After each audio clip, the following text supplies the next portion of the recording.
Since the Lakers were eliminated earlier this week, I have repeated several times on this show how he, the King, is now an unrestricted free agent this summer.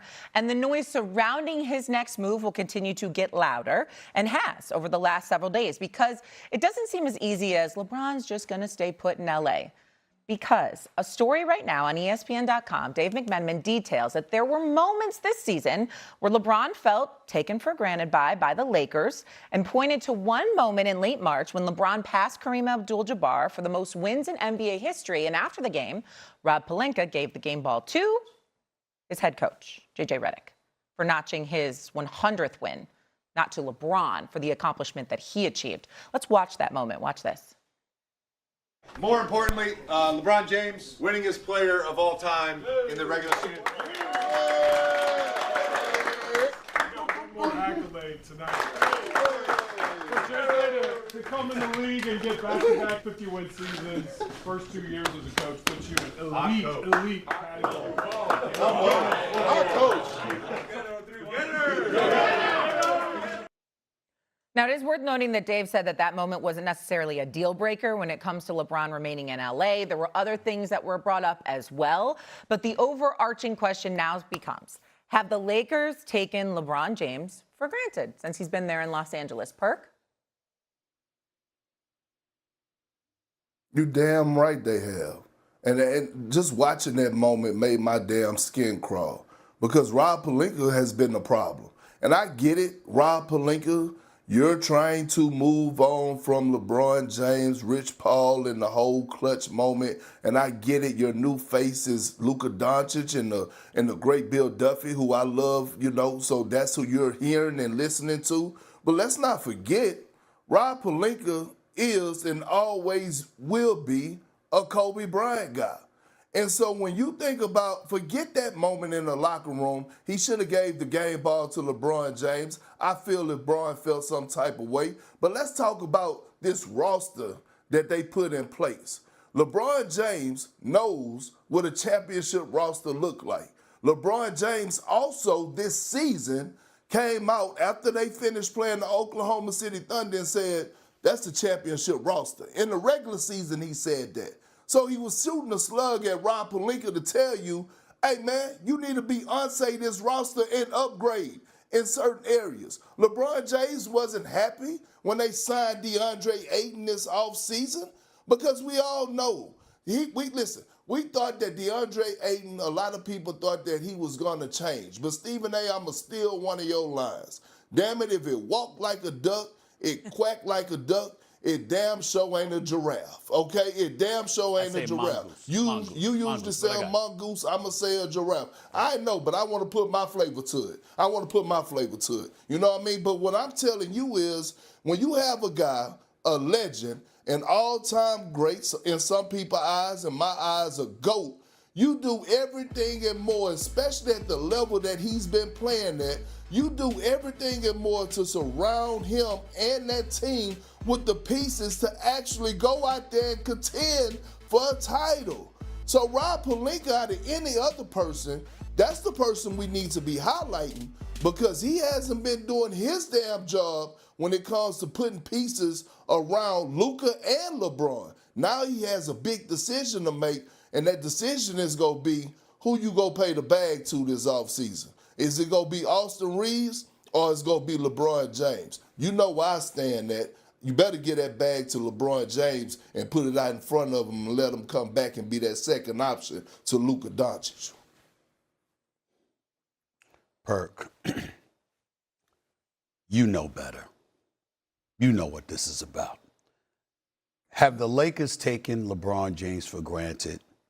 Sure, you can make that argument. But let's put it where the GOATs can get it, Big Perk.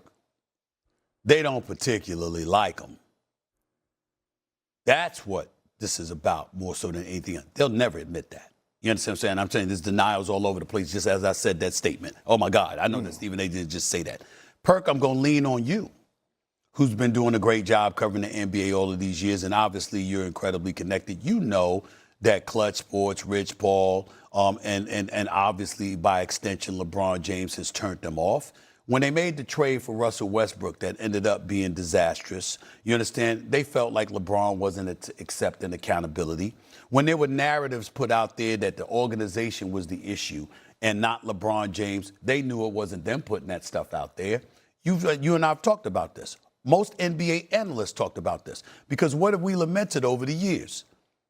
As great as he is, LeBron James is on the Mount Rushmore of basketball, one of the greatest players to have ever lived. He's also one of the greatest manipulator of narratives we've ever seen. Put Perk up on that screen, and I dare you to look at me and tell me I'm lying about that. You know there's nobody, there's very few people on the planet Earth more skilled and more committed to controlling narratives than him. You've said it before, Perk. I've said it before. You know that's why you laughing. That's why Perk laughing, because he knows he said it because it's the absolute truth. I got proof. Even with Perk, I don't know if you know this, Shay. That man was on the McDonald's All-American team with LeBron James in 2003. That dude was a former teammate of LeBron James. That dude was a trusted confidant of LeBron James. And when he was remotely critical, LeBron James cut him off. You understand, with the Twitter account, blocked him or whatever it was.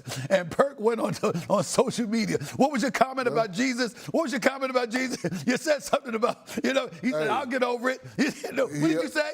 Hey, S.A., everybody that ain't follow Jesus Christ. That's right, he said. That's what he said in response to LeBron. Because why? Because Perk was making the point, we are out here covering the game of basketball. We are doing our jobs. And this brother is getting mad at me, meaning Perk, and he's somebody that I've known since childhood, and you tripping over that. Perk was like, please. That you ain't worried about it. You know this, okay? Mad respect to somebody like a Rich Paul, who's done a great job with Clutch Sports and all. Ain't nobody here to cast any aspersions. But we all know over the years, not recently, but over the years, how fixated they were on manipulating and dictating narratives. Well, the Lakers were on the brunt end of all of that. The Lakers had to deal with that. And so what I'm saying is this: LeBron's greatness is not to be questioned. LeBron's commitment to excellence is not to be questioned. His contribution to the Lakers organization is not to be questioned. And certainly they should have an elevated level of appreciation because they didn't choose LeBron James. They didn't win LeBron James. LeBron James chose the Lakers. He could have went anywhere, but he chose the Lakers. I know they want to make it look differently because they're the Lakers franchise, and my goodness, you should feel privileged to come play for us, just like the Cowboys and Jerry Jones feels about when you should come play for the Cowboys. I understand that, but in most instances, they're absolutely right, but not when it comes to LeBron James. He chose the Lakers. He wanted to go to the Lakers. He made it very, very clear that's what he was doing. There was no sweepstakes that they competed for where they won him. He chose them. But it doesn't negate the fact that along the way, because he is who he is, and he's fixated on controlling narratives, that he didn't turn them off over the years. And when you see any kind of reluctance or tensions or pensiveness about them wanting to be, as a player, how could you not want LeBron James? Of course, as a team, you want LeBron James because he's too great not to.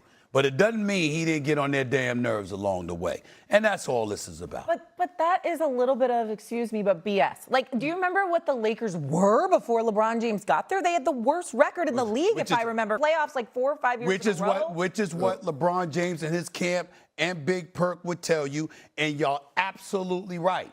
But once you're with, it's almost like, it's like being, let me go Ryan Clark route. It's like being in a relationship. You want each other bad when you're trying to get each other. But once you got each other and you're together with one another, all of a sudden, this person's getting on my damn nerves right now. Now, it's in a moment.